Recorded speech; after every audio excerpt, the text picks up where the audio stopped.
¿Tienes los versículos, por favor? Sí.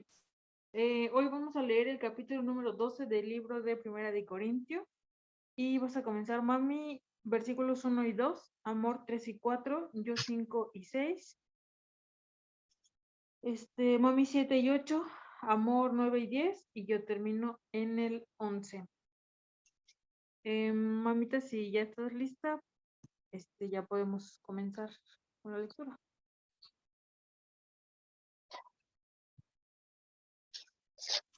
Sí, voy.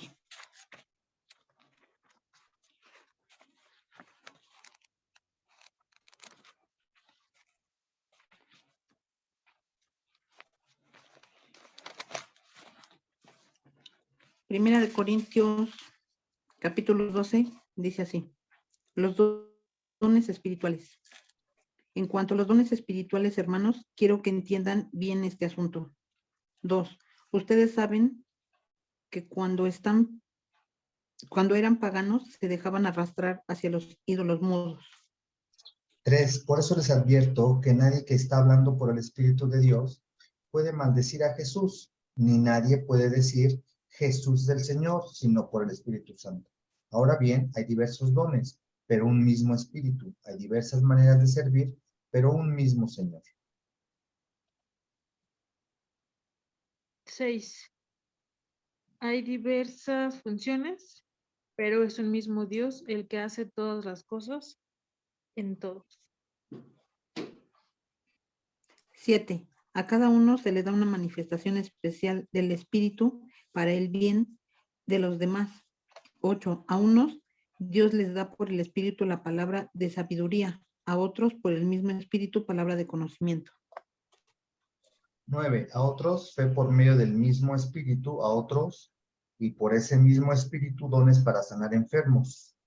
10. A otros poderes milagrosos, a otros profecía, a otros el discernir espíritus, a otros el hablar en diversas lenguas y a otros el interpretar lenguas. 11. Todo esto lo hace un mismo y único Espíritu, quien reparte a cada uno según Él lo determina. Muy bien, pues dimos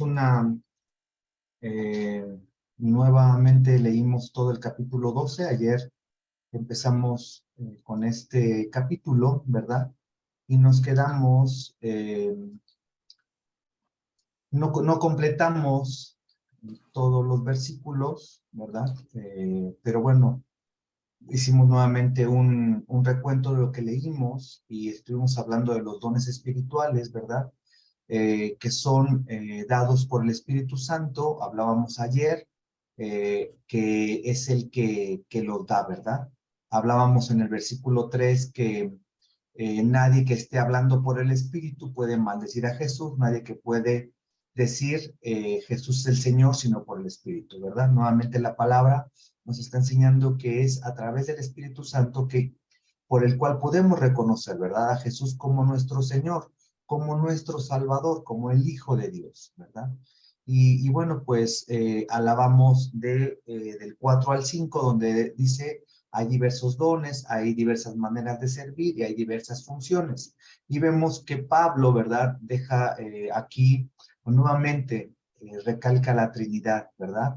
Espíritu, Señor y Dios. Dios Padre, Señor Jesucristo y el Espíritu Santo, ¿verdad? Y veíamos las diferencias entre dones, maneras de servir y funciones. Hablábamos también que en esta porción de la palabra, Pablo solamente menciona 9 dones, pero no son los únicos, ¿verdad? Al final del 12 al final del capítulo, Pablo va a mencionar un nuevo don. Leíamos, ¿verdad? En este mismo libro de Primera de Corintios, el don de continencia que Pablo tenía.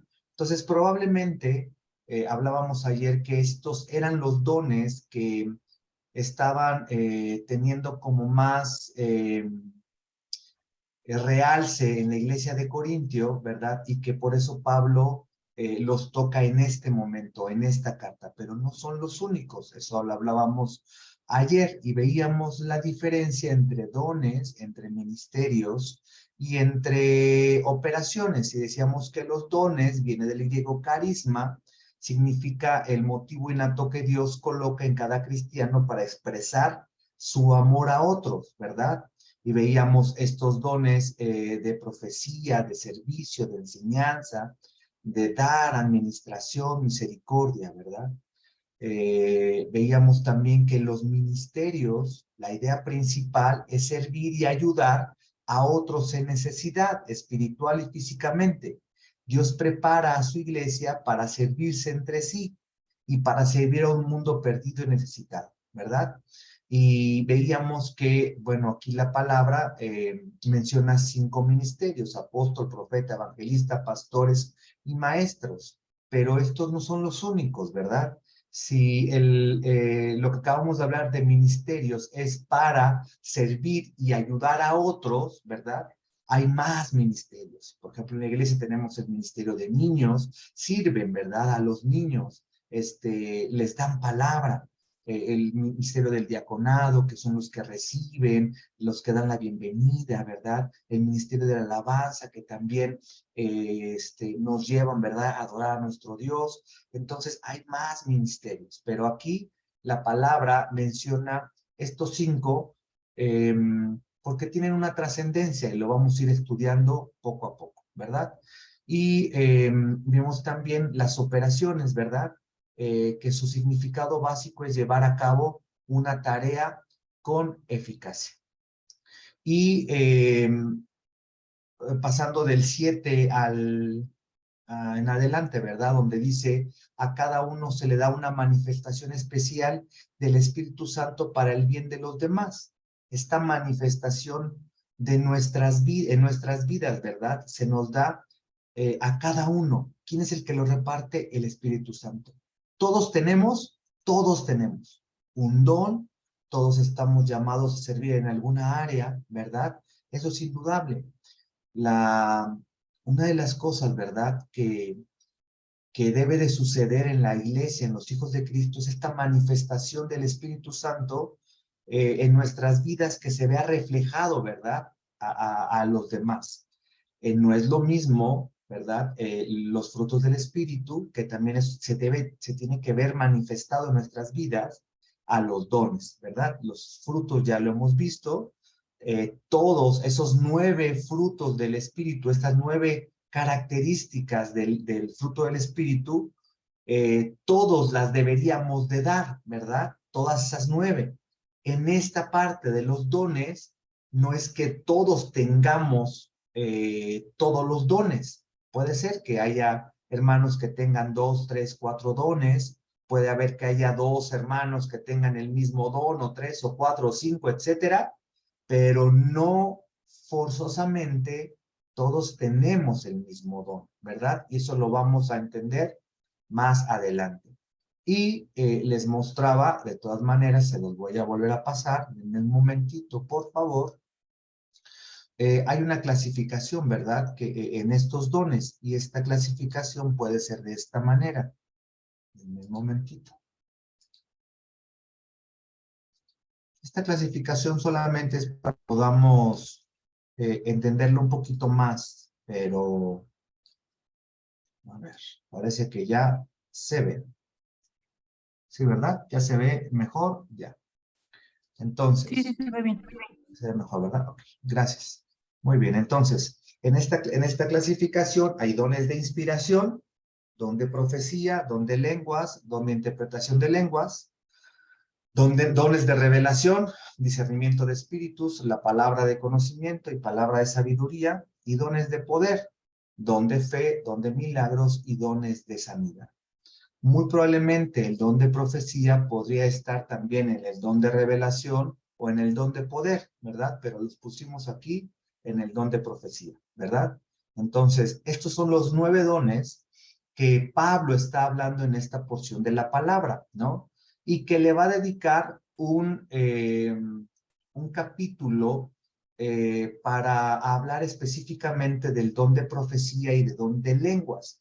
Y cuando lleguemos a ese momento vamos a entender un poco más por qué Pablo le dedica a un particular o especial cuidado a estos dones, ¿verdad? Entonces, ya se los voy a quitar. Vamos a seguir adelante. Un momentito. Ayer estábamos hablando de los dones de revelación. Y ahí nos quedamos, ¿verdad? La palabra de conocimiento, la palabra de sabiduría y el discernimiento de espíritus. Entonces hablábamos, ¿verdad? Que los términos para sabiduría es sofía en griego, conocimiento es gnosis en griego, ¿verdad? La primera es la práctica, ¿verdad? Y la segunda es más académica. La primera, ¿sí? La sabiduría se refiere a la vida cristiana y la segunda es una explicación adecuada de la doctrina de Cristo. La sabiduría es la aplicación práctica del conocimiento. Esa es la diferencia. La palabra de conocimiento y la palabra de sabiduría, la sabiduría es la aplicación práctica del conocimiento que nos ha dado el Señor, ¿verdad? Hemos visto que este es un don especial y que no todos lo deben de tener, ¿verdad? Hacemos bien el entender la diferencia entre la palabra de sabiduría y la palabra de ciencia. Uno puede tener mayor conocimiento, o sea, ciencia, incluso conocimiento sobrenatural, sin embargo no tener sabiduría de Dios en la aplicación de ese conocimiento. También debemos siempre usar el discernimiento al recibir una palabra, incluso si la palabra es verdad, eso no quiere decir que es de Dios y que el que habla la palabra es realmente representado por Dios. Eso es lo que hemos hablado, ¿verdad? Que toda la palabra tiene que ser discernida, tiene que ser escudriñada.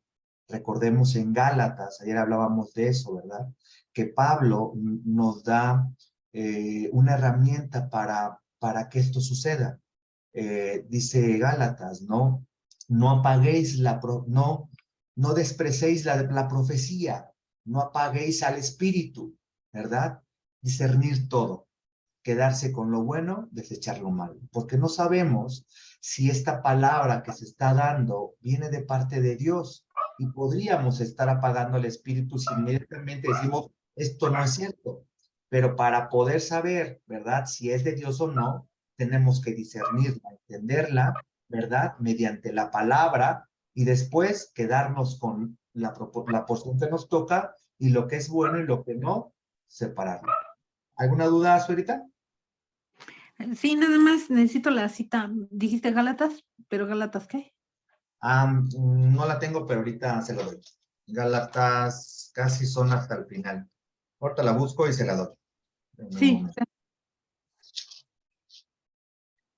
No la tengo a la mano, pero ahorita se la doy. Denme un momentito y se la doy. Vamos adelante entonces y el discernimiento de espíritus, ¿verdad? Hay tres fuentes del talento humano. Uno es la naturaleza o los talentos naturales, el segundo es el espíritu y el tercero el diablo, ¿verdad? Este don es la habilidad de diferenciar entre estas tres fuentes, ¿verdad? Si es de naturaleza humana, si es verdaderamente del espíritu o si es de Satanás, ¿verdad? Ese es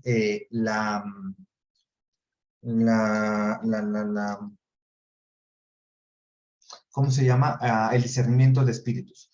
Primera de Timoteo 4, 1, 2 dice, el Espíritu dice claramente que en los últimos tiempos algunos abandonarán la fe para seguir inspiraciones engañosas y doctrinas diabólicas. Tales enseñanzas provienen de embusteros hipócritas que tienen la conciencia endurecida. Primera de Juan 4, del 1 al 3 dice, queridos hermanos, no crean a cualquier espíritu, ¿verdad? Está hablando que hay la naturaleza humana, el Espíritu Santo y el Satanás, el diablo como espíritus, ¿verdad? Espíritus demoníacos. Sino sométanlo a prueba para ver si es de Dios. Nuevamente lo que les había comentado anteriormente. Porque han salido por el mundo muchos falsos profetas no quiere decir que toda la palabra hablada, ¿verdad? Y que se utilice la escritura, es verdaderamente de Dios o está hablando de Dios. En esto pueden discernir, ¿verdad? Ahora Juan nos está dando una manera de cómo poder saber. Quien tiene el Espíritu de Dios, en esto pueden discernir quién tiene el Espíritu de Dios. Todo el que confiese que Jesucristo ha venido en cuerpo humano es de Dios. Todo espíritu que no confiesa a Jesús no es de Dios, sino del anticristo. Ustedes han oído que éste viene y efectivamente ya está en el mundo. En su momento le veíamos y estudiábamos que ha habido muchos anticristos, ¿verdad? Y va a seguir viendo, pero solamente va a haber uno que es el que el Señor ha estado deteniendo para el día que Él lo ha determinado, ¿verdad? Y que una forma de poder ver y de no ser engañados, pues es siendo preparados, siendo maduros, y que van a hacer milagros, señales, ¿verdad? Dice Apocalipsis que la bestia le va a otorgar poder al anticristo y este va a hacer caer fuego del cielo y que muchos, ¿verdad? Cristianos inmaduros o débiles, ¿verdad? Van a creer que viene de Dios. Pero aquí nos está dando un parámetro para poder discernir y tener entendimiento. Él, el anticristo, ¿verdad? Va a decir que Él es Dios. Que por Él son lo que está haciendo, ¿verdad? Y no es así. Jesús ya no va a volver a venir en carne porque ya vino. Por eso dice Juan, perdón, en esto pueden discernir quién tiene el Espíritu de Dios. Todo aquel que confiese que Jesucristo ha venido en cuerpo humano es de Dios, ¿sí? Todo aquel que confiese que Jesús es el Señor, es el Salvador, Él es, ¿verdad? Un espíritu que probablemente está diciendo las cosas de manera correcta. El que no lo haga de esa manera, no viene de Dios, ¿verdad? Entonces, este don de discernir espíritus, ¿verdad? Estas personas que puedan tener este don, estos hijos de Dios, pueden ver claramente, ¿verdad? De dónde provienen estos mensajes. Entonces, hasta aquí nos quedamos el día de ayer. Y vamos a ver los siguientes 3 que hablábamos que eran dones de poder. El don de fe. Este don de fe, ¿verdad? Hemos hablado que hay una fe inicial cuando el Espíritu Santo a cada uno convence, ¿verdad? Y lleva a reconocer a Jesús como el Salvador. Esta es la fe inicial. Y esta fe inicial después se transforma en la fe como fruto. Esta fe como fruto es personal, ¿verdad?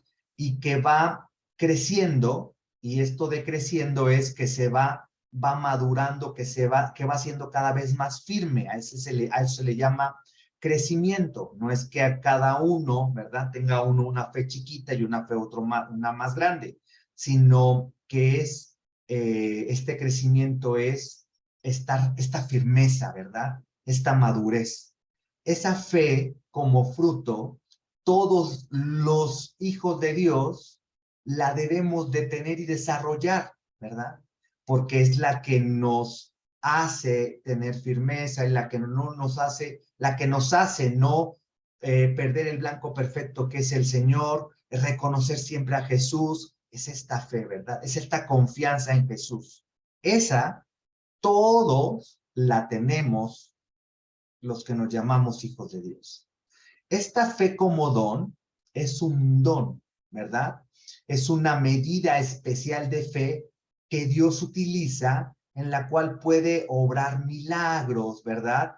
Y que es utilizada para impactar a muchos, ¿verdad? Recordemos a Pablo. Pablo tenía un don de fe. ¿Se acuerdan que iba predicando y de repente lo apedrearon, ¿verdad? Y lo dejaron casi muerto, o lo creyeron muerto, y él, después de haber sido apedreado, se levantó y lo primero que fue ir y afirmar a los hermanos de ese lugar, a consolarlos.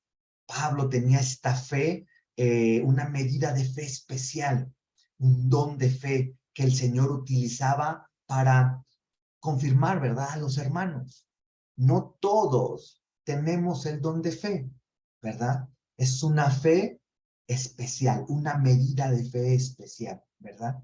Entonces, no nos confundamos, ¿verdad? Vamos a ver más adelante que dice Pablo, querer todos los dones, ¿verdad?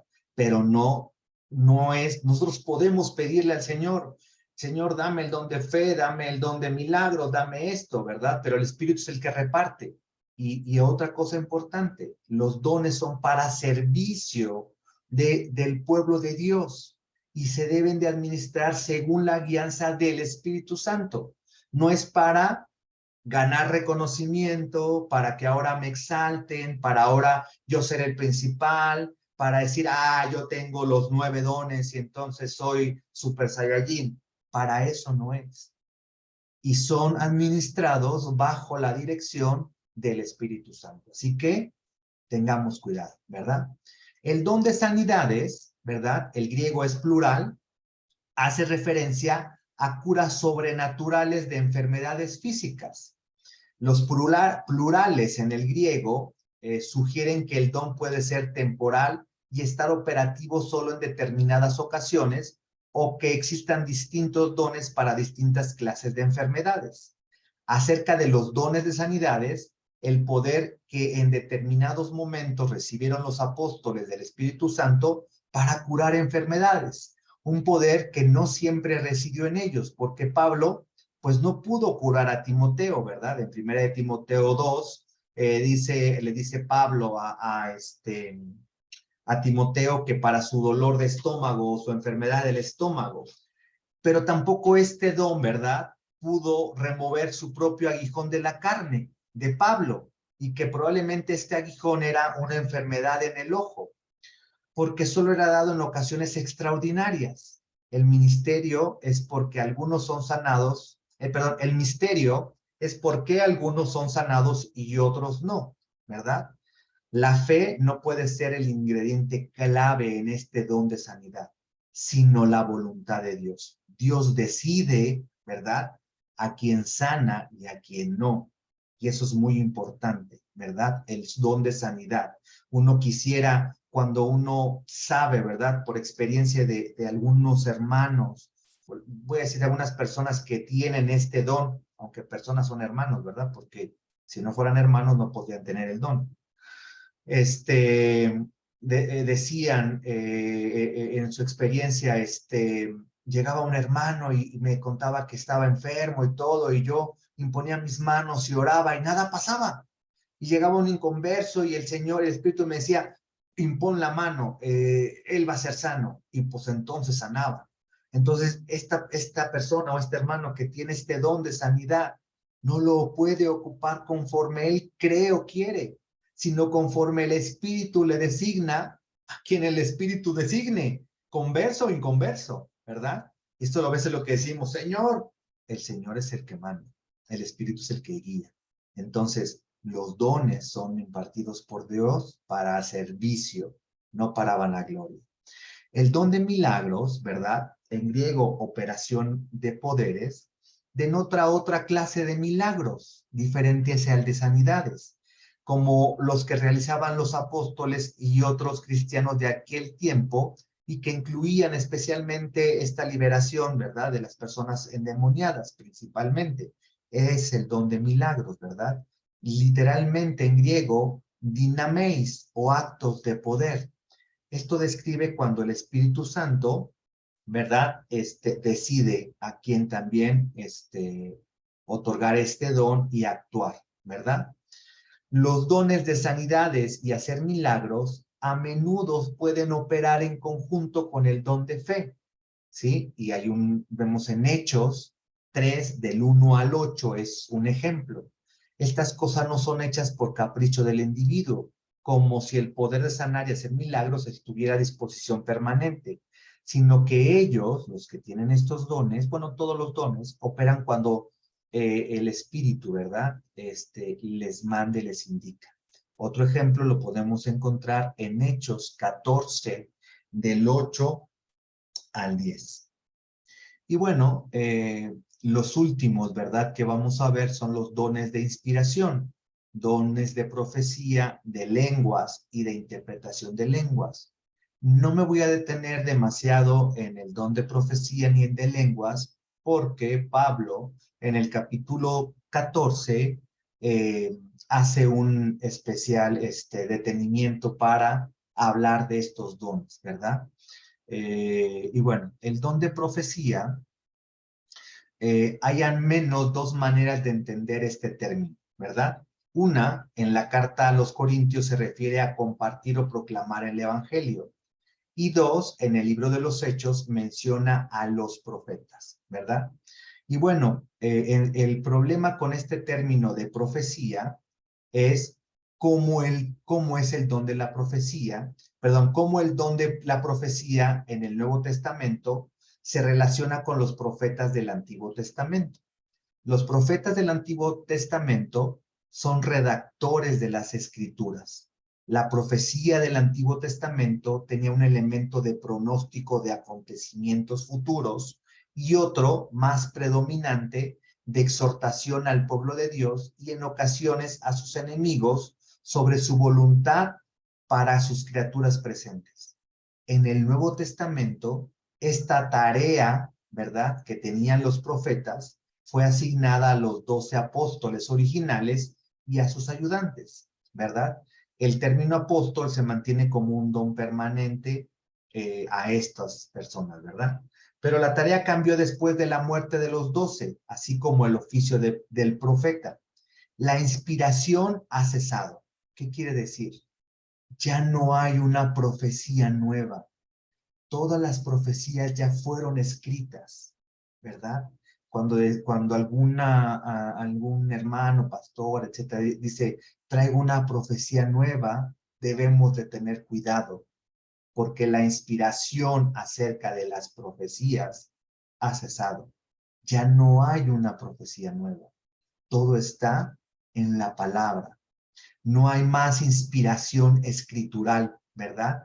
Esto lo encontramos en Judas 1:20. La tarea primordial de los profetas del Nuevo Testamento es la proclamación del Evangelio. Posiblemente la forma de aplicar verdades del Nuevo Testamento a las situaciones y necesidades actuales. La profecía del Nuevo Testamento comprende, por lo tanto, la predicación convencional en la que el predicador se siente o es inspirado, ¿verdad?, por el Espíritu Santo y hay una elaboración y proclamación de ese mensaje.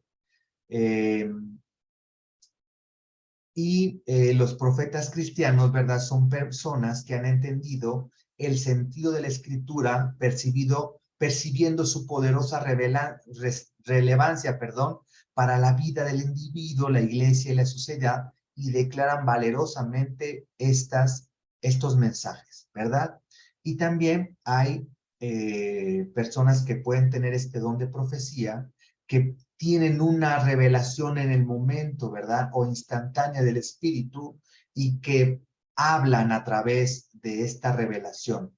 De hecho, Pablo, ¿verdad?, en el capítulo 14, pone un orden en estas circunstancias. Reconoce que esta inspiración por Dios dada a una persona y que esta persona habla la palabra a través de esta inspiración del Espíritu Santo en un momento determinado. Y otra es la preparación de un sermón, una palabra, a través también de la revelación y la guianza del Espíritu Santo. Ese es el don de profecías y que vamos a ver un poquito más a detalle en el capítulo 14. El don de lenguas no debe de confundirse con la experiencia de los discípulos el día de Pentecostés. En aquella ocasión, los oyentes entendían lo que se proclamaba sin la mediación de traductores. Lo podemos encontrar en el libro de los Hechos, capítulo 2, versículo del 1 al 13. Perdón. Mientras que en el don que aquí se describe es necesaria una interpretación. en varias religiones grecorromanas se producían fenómenos comparables, por lo cual es mejor entender que la experiencia corintia había alguna forma de declaración verbal inicialmente incomprensible. Pablo, ¿verdad? Pone mucho énfasis a estos 9 dones porque lo voy a decir de esta manera y espero que no se malentienda y que se pueda entender, ¿verdad? Estos 9 dones eran probablemente los más espectaculares que estaban viviendo la iglesia corintia y que estaban teniendo problemas, ¿verdad? Venían nuevamente de un trasfondo grecorromano en el que en esta cultura grecorromana, también se manejaba, ¿verdad? Estas pitonisas que daban una palabra revelada por el Dios, ¿verdad? Y eso le llamaban profecía. Había también este hablar en lenguas que no eran comprensibles y que también lo manejaban en ese momento, ¿verdad? En esas culturas grecorromanas y que ahora los corintios estaban queriendo traer estas prácticas a la iglesia del Señor. Por eso Pablo en el inicio de esta palabra, ¿verdad? O de este libro, él hace una introducción y deja claro, ¿verdad? De quién tiene que provenir los dones, ¿sí? Nadie que esté hablando por el Espíritu Santo de Dios. Por eso dicen el 2, ustedes saben que cuando eran paganos se dejaban arrastrar hacia ídolos mudos, ¿verdad?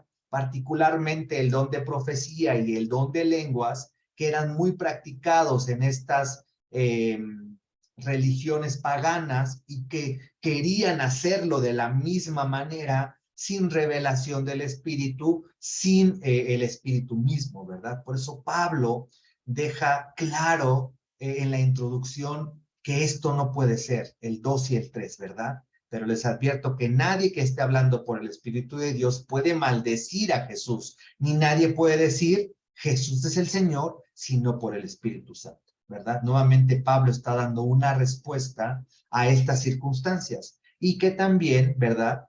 En este mover de los corintios que se movían como, ¿verdad? Era en el pasado, había discriminación, ¿verdad? Que si no tienes el don de lenguas, entonces yo soy mejor porque lo tengo, yo soy mejor porque tengo el don de profecía. Entonces Pablo, ¿verdad? Está hablando acerca del orden, está puntualizando lo que está pasando y por qué está pasando, ¿verdad? Entonces, este don de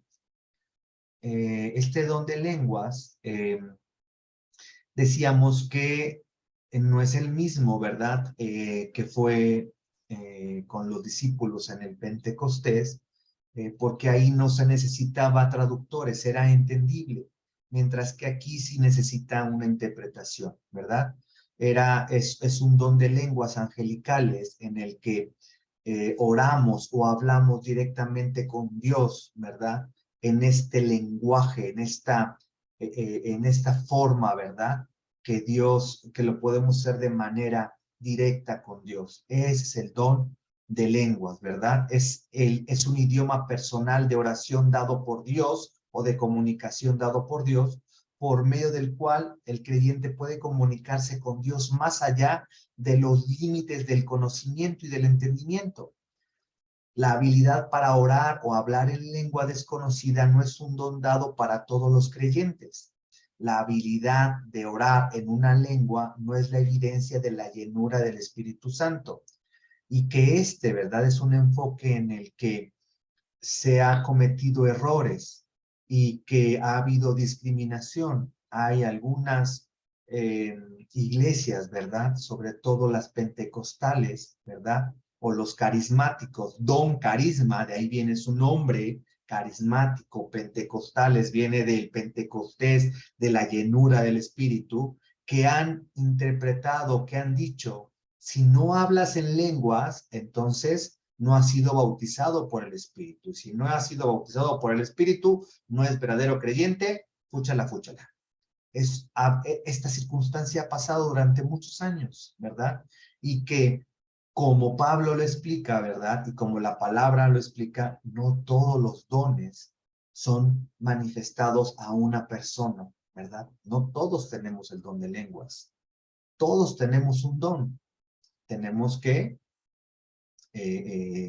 saber cuál es, ¿verdad? Mediante la dirección del Espíritu. Hay más dones que conforme vayamos leyendo, ¿verdad? La palabra, vamos a ir encontrando y vamos diciendo, este es el don que yo tengo, ¿verdad? Don de interpretar de lenguas alude después a expresar un mensaje que de otro modo sería incomprensible. Les dije que el don de lenguas es, Dios da esta facultad al creyente para comunicarse con Dios más allá de los límites del conocimiento y del entendimiento. Muy probablemente el que tiene el don de lenguas, cuando habla las lenguas, no sabe lo que está hablando, porque va más allá de los límites del conocimiento y del entendimiento. Por eso hay este don de interpretación de lenguas para que él pueda, ¿verdad?, decir el mensaje que se está dando. Y que Pablo, más adelante, va a dar los lineamientos para utilizar este don de lenguas y de interpretación de lenguas dentro de la congregación, ¿verdad? La manifestación del Espíritu a través de los dones es necesaria para evidenciar, para que haya una evidencia del poder de Dios sobre la iglesia, sobre los creyentes, ¿verdad? Entonces, en las iglesias del Señor debe de haber ministerios, debe de haber dones, debe de haber operaciones. Es algo que caracteriza a la iglesia del Señor. Jesús en Marcos 16, 17 y 18 hizo la siguiente promesa: y estas señales seguirán a los que creen.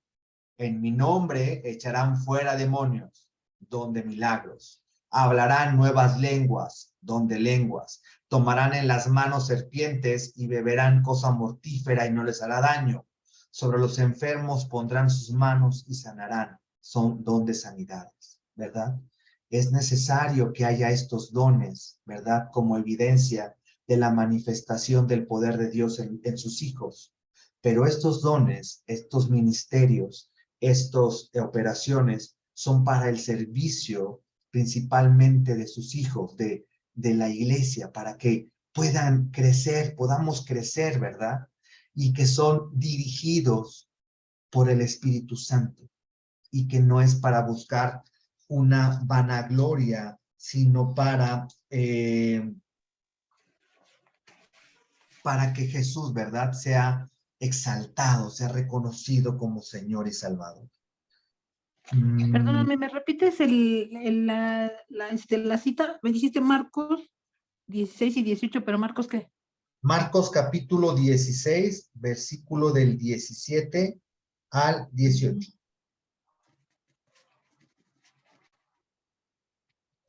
Gracias. No sé si hasta aquí haya alguna duda, algún comentario. Sigo debiendo el de Gálatas. Ahorita si no se lo paso por mensajito. Sí, está bien.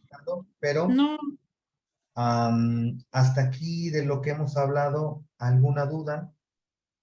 no tengo. Todo ha quedado claro. ¿Quedó claro? Muy bien. Sí. Mañana vamos a continuar con la segunda parte de este capítulo 13, ¿verdad? De este capítulo 12, perdón. Y luego vamos a entrar al capítulo 13 del amor y terminaremos el 14 con la profecía y el don de lenguas, ¿verdad? Y que siga siendo el Señor hablando a nuestras vidas, ¿verdad? Que sigamos creciendo en sabiduría y en conocimiento de parte de Él y en madurez, ¿verdad? Para seguir en este camino de llegar a la estatura del varón perfecto que es Jesús. Les agradecemos este tiempo. Le voy a pedir a mi esposita si nos ayudas, mi amor, con la oración para finalizar. Sí. Amado Dios, te agradecemos, Señor, en esta noche que tenemos la oportunidad, Señor, de la libertad de conectarnos para para saber más de tu palabra, Señor. Te agradecemos por lo que tú nos has dado, Señor, por ministerios, por dones, por talentos, Señor, porque sabemos que nadie se queda sin nada. Tú a todos nos has dado, Señor. Y yo te pido que si hay alguien que aún no sepa em, de qué manera te va a servir, no has descubierto el don que tú has dado, no has descubierto lo que tú has puesto, yo te pido, amado Dios, que puedas, que tu Espíritu Santo les revele, Señor, a mis hermanos que están conectados, los que están en Facebook, los que lo van a ver por la repetición, Señor, que seas tú revelándoles, Señor, teniendo el entendido de que es necesario poner a tu servicio lo que tú nos das. Te damos gracias, Señor, por el privilegio de servirte, Señor, por el gozo de poder hacerlo, de poder estar a tu servicio, Señor. Te damos gracias en esta noche. Te pido que nos guardes, Señor, que nos bendigas y que nos permitas descansar en paz, Señor, como dice tu palabra, en paz nos acostaremos y así mismo dormiremos, Señor, porque nuestra confianza está puesta en ti. Te damos gracias por esta noche de lectura. En el nombre de Jesús. Amén. Amén. Perdón, ya tengo la cita bíblica y una disculpa, no Amén. es Gálatas, es Primera de Tesalonicenses 5, del 19 al 20. Primera de Tesalonicenses 5, del 19 al 20. No apaguéis el espíritu, no despreciéis las profecías, sométanlo todo a prueba, aférrense a lo bueno, eviten toda clase de mal. ¿Sí? Va. Gracias. Bueno, pues, muchas gracias, buenas noches, Señor les guarde, hasta mañana. Buenas noches. Bye, bye. Bye.